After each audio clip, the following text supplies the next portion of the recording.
Hello, everybody. Welcome back to the CSFL Kickoff show, and we are back today to preview the NFC in the CSFL. We were here last time talking about the AFC and trying to break down some of the interesting questions that we have in that division. But today we're going to be talking about the NFC, and trying to break that down is none other than the Pittsburgh Steelers GM Toasty. Toasty, it's great to have you back on the show. Fresh off the bat of the AFC one. NFC, let's go straight into it. What are your thoughts here? What are the key questions that you're asking yourself when you're looking at this season preview? The key question I'm asking myself is, who the hell is going to be the kryptonite to the Lions this season? Oh, absolutely. So who have you got then? Who is going to be that kryptonite, or what teams do you think can be that kryptonite this year? So there are about 4 or 5 teams that I'm watching this season to see who can dethrone the Lions. The first one being the Bears. They gave you guys a great run towards your run for your money last season, and it'll be interesting to see how they can do it a season later. The next 2 teams are the Saints, the Panthers. They're going to be having their typical slugfest over who can have the NFC South. And then, of course, you got to watch the Rams, who moved over from the Bengals last season and really made a name for themselves. Okay, yeah, look, some great teams you listed there. Let's try and talk a few minutes about each one. Then let's begin with the Chicago Bears. So there was a bit of roster transition with the team this year. Moving on Colston and Costanzo and Vic obviously retiring is kind of the big one that's hanging over this team, I guess, this year. So, there's been a bit of a talent drain, I would think it's fair to say, from the Bears this year. They did obviously, get Kaepernick, and looking at him probably to try and lead this team now is sort of the question. He was a backup last year. Is he good enough to maybe take the reins off of someone like Michael Vick? I feel like they made the move last season on the assumption that Vic was not going to be coming back this season, and I feel like they feel really strong about what they can do with Kaepernick. And I guess your view, do you feel Kaepernick is good enough to make this Bears team essentially not miss a beat this year and kind of go back in and really challenge the Lions for the division? So he certainly has the arm to do it. It'll be interesting to see how he performs after the patch by Brooks that isn't supposed to affect higher intelligence, but we won't know until we see it. Yeah, a big thing hanging over this season is that patch when it does land, and what impact it's going to have on some of the quarterbacks in the league for sure. I mean, other things I really like out of the Bears is that Felix Jones, I think, is going to be a really good acquisition for them in terms of the running back position. I'm excited to see how he does. Obviously, the receiving core is still fantastic. I mean, yes, they lost Colston, or traded Colston, but they've still got Megatron, still got Knox Williams. Some really, really good options there for Kaepernick to use that arm, certainly. I mean, I look at the Bears quite a lot because obviously they're in our division. I think they are fairly close to us this year. Maybe will be a lot closer than they have been historically. They've obviously got some challenging opposition to play, like we have. We've obviously got to play, the likes of they've got to play the likes of the Titans, who are obviously, we know they're going to be elite from our AFC preview. The likes of the Panthers, the Saints. So that those interdivision sort of rivalries and challenges are going to really materialise with some of those teams you talked about here.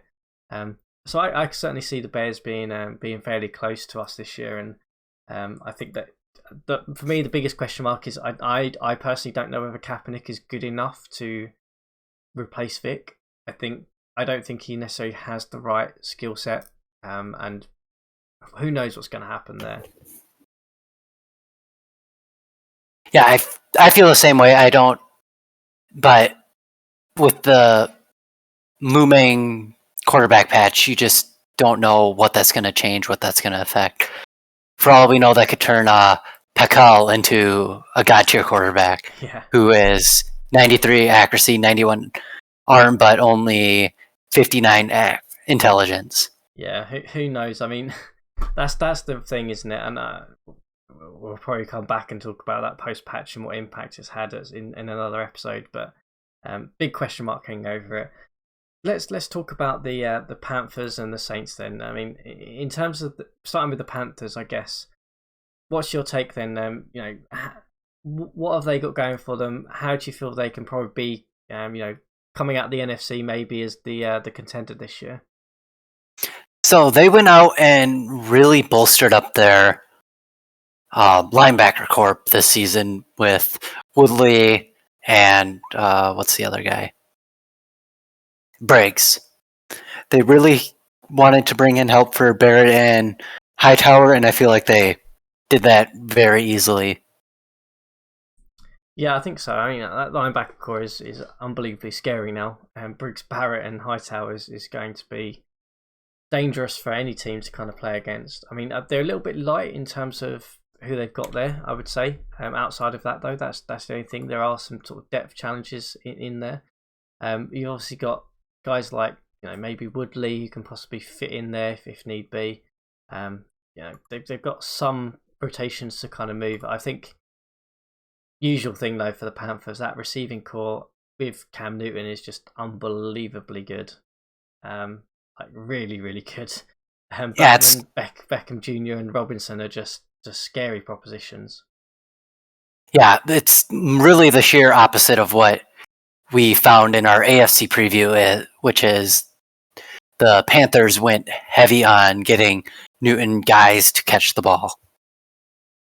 Yeah, they certainly have, and obviously through the draft again and how they've managed to do that has been fascinating to watch. I think the Panthers are going to have another strong year this year. But again, it comes down to with the Panthers that back and forth that they have with the New Orleans Saints, and Panthers obviously came out on top last year. Saints are back this year. Huge amount of trades the Saints have been moving on from older guys, bringing in younger guys. Do you feel they've maybe taken a step backwards to go 2 steps forwards, or do you still think the Saints team is going to be incredibly competitive / contender this year? Any team GM by Zach is going to be competitive. He is one of the top 4 GMs in this league, and I'll be surprised if he isn't back in the playoffs. Yeah, I mean, I agree. I mean, he's proven it time and time again that he can take any team. I mean, look how bad the Saints were when he took over, and look at where they are now. We're not even a couple seasons on, and we're just sort of suggesting that he's basically, still going to be up there, even though he's made so many changes and got the team a little bit younger than possibly where it was last season. I think they've made some really clever decisions. Obviously the draft was very favourable for them in terms of landing that number 1 pick, and picking up Tyreek Hill is certainly going to be amazing to see how that goes. That receiving core is great. I mean, Wentz cannot argue with any of his receiving options because he's just got so much talent there. I really liked. I mean, in the free agency, they basically cleaned up a lot of the talent in the end. On really, really good prices. I mean, Volmer was a great pickup in my opinion. They've got some really, really good options for them kind of going into the season. Carlson pick up at tight end. I think they're going to be dangerous, and I really love watching the battles between Carolina and the Saints because it's 2 really, really good GMs with really, really talented rosters going neck and neck at each other for that division title. And as a neutral, that's fantastic to watch. Looking at it, I really feel like their defensive backs are going to be what sets them apart from anyone else. They got a lot of great guys like Davis and Roby and Revis.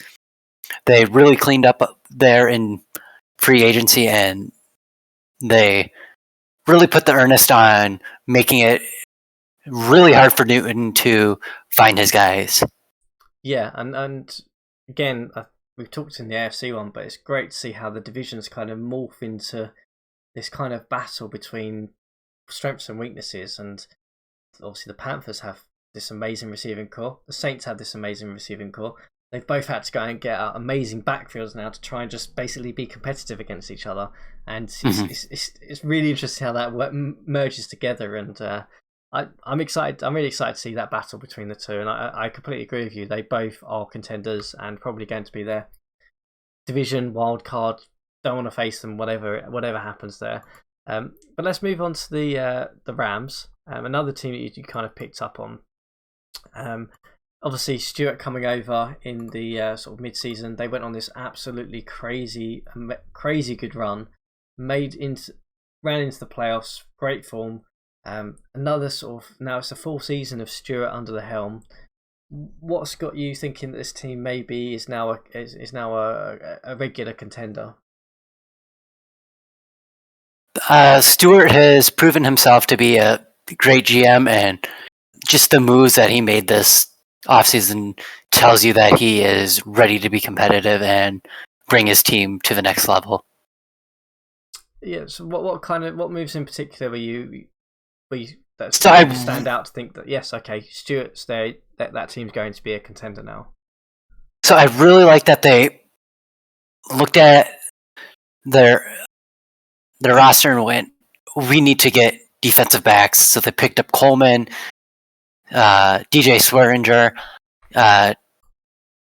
Chimini Chua, I don't know how to pronounce that one, and Judy, and are going to be a really good contender this season.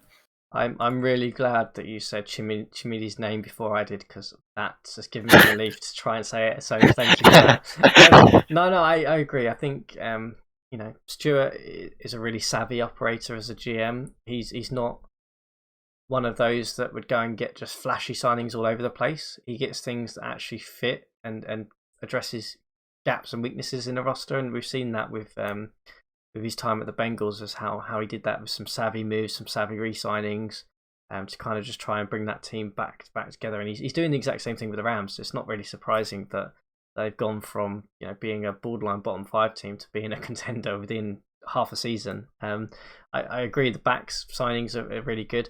For me, the question mark I have with the Rams is the same one that I'd have with anyone who had this roster, and that would simply be, I have absolutely no idea how good Teddy Bridgewater can actually become, in the sense that yes, he's proven for half a season that he is really, really shrewd quarterback. He can do most things. Doesn't necessarily have the arm strength though that would take him from being, in my opinion, a good starting GM, a good starting quarterback that he is, to maybe being that elite one that you kind of sometimes need in the playoffs, so you can just step up and make that long, deep pass, maybe find the right type of man. His intelligence is fantastic. Maybe that balances out, but I don't have enough of a grasp in terms of his rating dynamic to see really how good he actually could become when you're talking about the elite level of being a true contender. That's the only thing I have hanging over the Rams for me.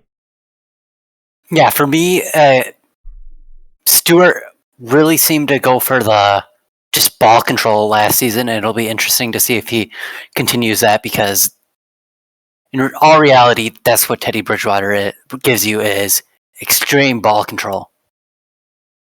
Yeah, and it worked really effective last year. So I'm sitting here as someone who's never really had that type of quarterback, maybe not necessarily understanding how to maximize that type of player, and clearly Stewart does. So I could certainly see this team being a contender. I think they're going to continue on that amazing steamrolling performance they had last season, and probably go from strength to strength this year.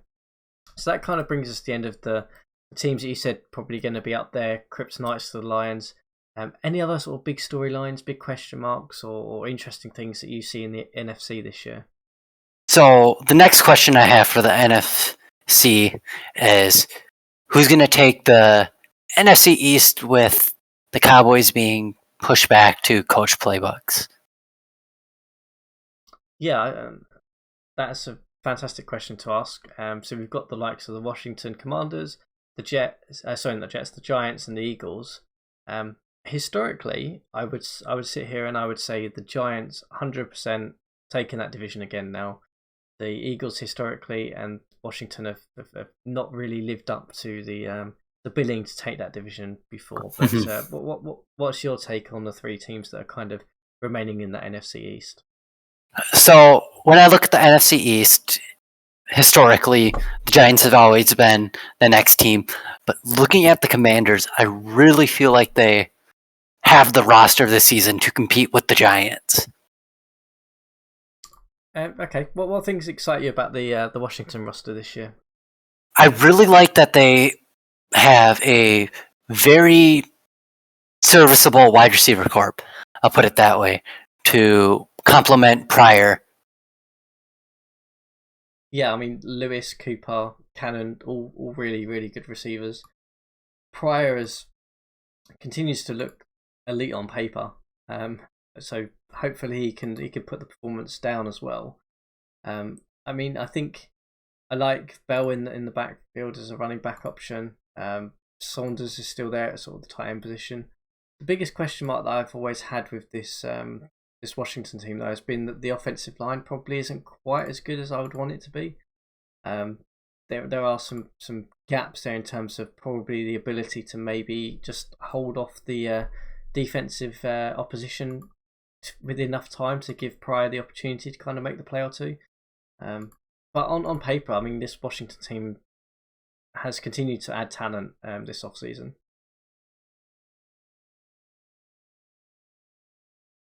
Let's take a look at the Giants. So this is their second season without after the Eli Manning retirement.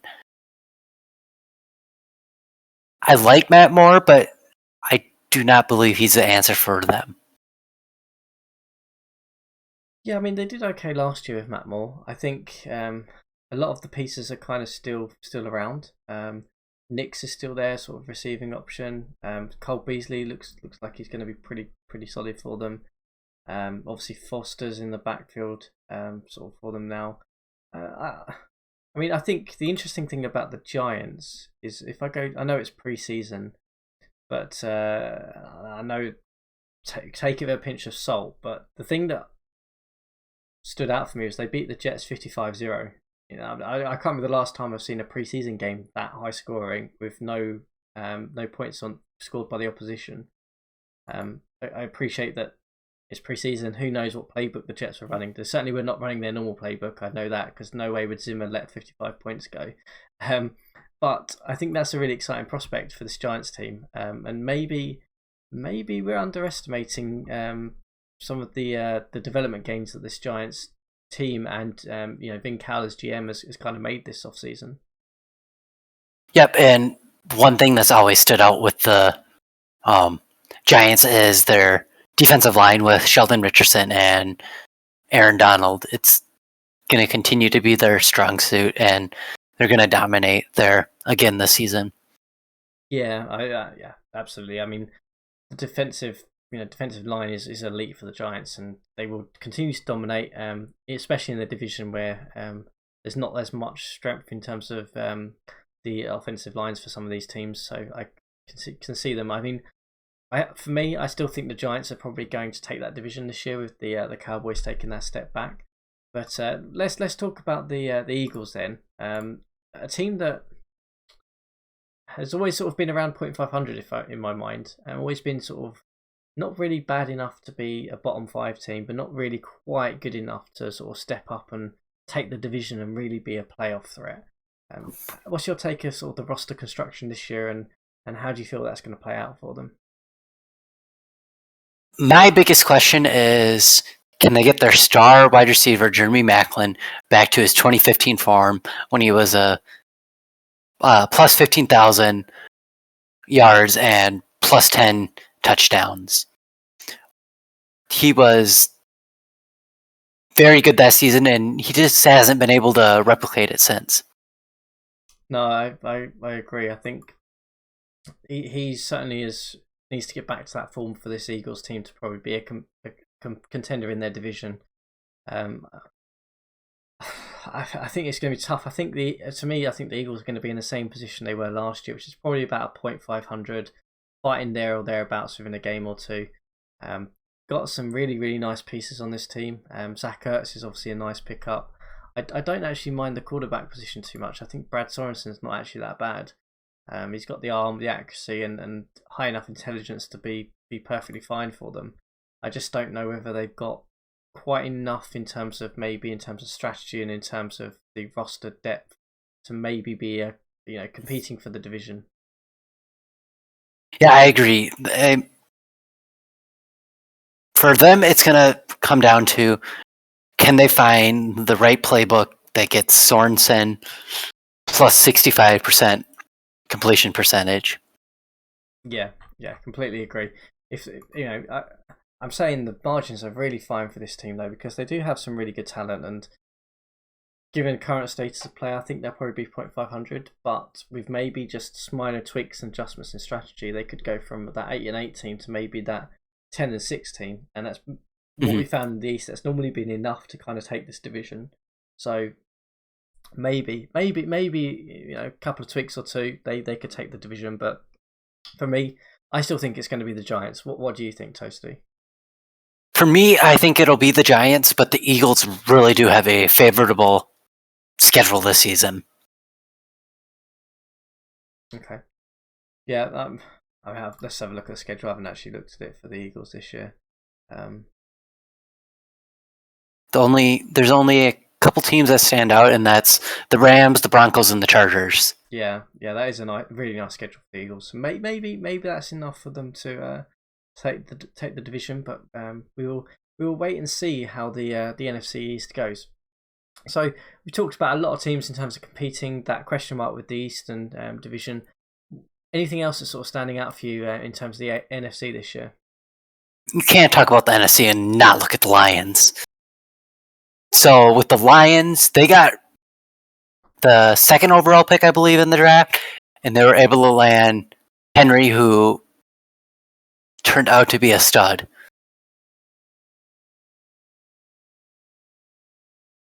And they have made a lot of moves this season, and it'll just be interesting to see if those moves will set them back at all. Yeah, I mean, my take on the Lions is I think we've added some depth into some key positions. I'm really excited. My main excitement about this team this year is to see how that running back trio work.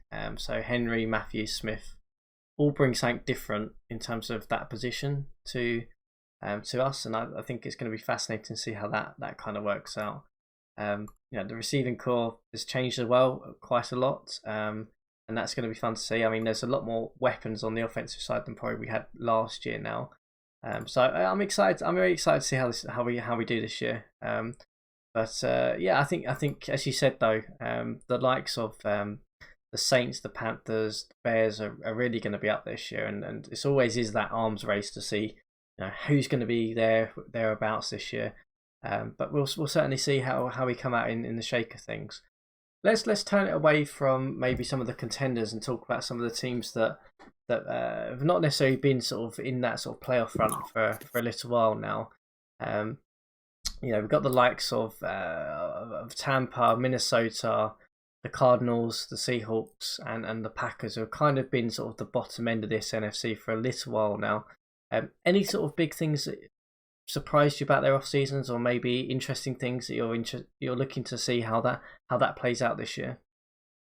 For me, it'll be interesting to watch the Cardinals, who aren't really in the cap hell that they were last season. Yeah, I mean, the Cardinals have made a huge amount of off-season moves, cuts and signings galore. To be honest with you, I'm going to be interested to see how they do, just because they actually have a depth of positions now. Who knows how it's going to turn out? They've got thrown sort of a lot of things at the wall to see what sticks, is what I would assess of the Cardinals this year, and maybe this is the start of the turning point for them. I mean, I don't know about you, Toasty. I don't expect them to be anywhere near the division or the playoffs this year, but a positive upward trajectory would certainly be a great starting factor for this Cardinals franchise. Yeah, it'll be interesting to see what sticks for them, basically. Yeah, I mean, look, Reggie Bush at 2.5 million, fantastic signing. Jake Matthews, I don't mind him necessarily too much. I think whilst he's got gaps on the pass on the blocking side, I think his strength is really good for that position. The likes of Bakers and Carpenter at tackle positions is great. with Graf and Solder, so they can move those guys around the offensive line to basically cobble together something that does work. The receiving options I think are pretty good. Bo and Allen are pretty elite in my opinion in most teams. The back position is much better than it was. It's got Sherman not on his own anymore, which is a great thing to say. So I think on paper this team is actually better than last year, just because they don't have that massive drop off between the stars that they had and then everything else. And maybe that's just enough for them to win a couple more games this year. I'll give you one team that I'm really interested to watch this year, and I'm going to flick through them whilst I talk about it. But that is the San Francisco 49ers. I mean, this is a team that I look at, and on paper, I think should be a playoff team, comfortably a playoff team now. Roethlisberger is obviously still there, still elite. Javid Best in the backfield with Ridley is fantastic. I really like the how that looks. The offensive line is serviceable. I wouldn't say it's elite, but it's serviceable. And the receiving core, they obviously paid a lot for Cooper last year, and he still looks fantastic and is developing. Got the likes of Young as well, who's a great pickup. LaFell is a good, solid receiver. The defensive end, they've got some solid talent all across the board, to be honest with you. I mean, in particular, still got Sean Spence. Looks really is still elite. And just my feeling with them, likes of Porter in the backfield as well. I mean, I feel that when I look at this team, the 49ers, it's maybe not necessarily a talent question now. It's more of a strategy question. And if they can get that right, similar to what the Patriots have had to do past couple of seasons, they might well push Stewart and the Rams fairly hard in that NFC West. I mean, I don't know what your take is on it, but I think I really like the talent they've got together, and I'm really excited to see whether that strategy now comes out now that the talent is there, to see how they perform this year. My view on the 49ers has always been this. They always seem to have the talent, but they can never get the pieces to click together. That was one of the big reasons why I targeted their first in this last draft, and was last draft class. In this last draft, after they picked up Roethlisberger, because I knew they would feel like they were on top, going to be a playoff team and whatnot. But it's always been their getting the pieces to mesh that has been a problem for them. Yeah, I mean, it kind of comes out in the wash. I mean, they were 4-12 last year, 28th ranked in the league. Offensive side 12th out of 32, defensive side 19th, special team 16th. My view is that they should easily be a top 10 offensive team. Defensive, they should probably be middle of the pack, and who knows on special teams. But in when you look at that, normally a top 10 offensive team, a middling sort of defensive team, you've normally got a team that is around the 8 to 10, 11 win mark usually. Yep. And that to me is a competitive team that can really push the Rams. So I'm excited to see whether they can make that push on really, and just go to the next level. Is just one thing I'm going to be keeping an eye out on. So I guess that kind of brings us to the end of the NFC sort of preview. Before we close off, Toasty, as we did with the AFC, any sort of questions that you want to just throw out there?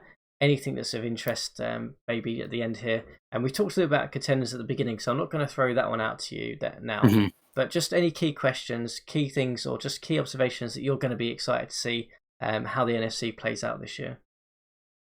For me, it'll just be interesting to see who can give the Lions the run for their money, and who's going to be making those next steps towards not really making the playoffs this season, but putting themselves in a better position for the next season to get themselves in the playoffs and win. Yeah, I mean, for me, there's a lot of questions in terms of that competitive layer at the top of the NFC, and it's probably going to be the most competitive it has actually ever been in a long time in the CSFL, in that NFC sort of championship contender race for the conference.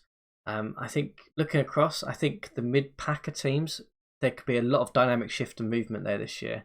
A lot of them have been incredibly active, made lots of different moves. So a lot of them have shown that they've started to learn some of the strategy and some of the dynamics of that as well. And I think that could be a really interesting thing just to look at in terms of ignoring sort of the top teams and seeing how that mid pack kind of plays out, because I really, from sort of the bottom end of the NFC to sort of the top sort of 6 and below, I really don't know how that's going to shake out, and for me that's going to be something I'm going to be watching just to see how that looks this year. So I guess that brings us to the end of the NFC and the AFC preview we did previously. What I will do, Toasty, is I'll just throw it out to you here now. In terms of how you see it shaking out, maybe in terms of who's your, let's ask you, who's your contender, your nailed on contender to try and win this CSFL this year? Who's your dark horse? And is there any particular team, it can be either a good team, bad team, whatever, that you're most excited to watch outside of the Steelers this year? So the team I'm most excited to watch is going to be the Buccaneers. They've made a lot of moves, have crazy depth. It'll be interesting to see how they do this season. For dark horses, I have the Chargers. I just feel like they have the roster to wreak havoc across the league. And for contenders, it really is going to come down to who wins the NFC for me. Okay, you heard it here first. NFC teams to win the Super Bowl. The most exciting team to watch is going to be the Tampa Bay Buccaneers, and the most interesting one with the questions is the LA Chargers. Toasty, thank you very much for coming on and spending the time to talk about the AFC last time and the NFC this time.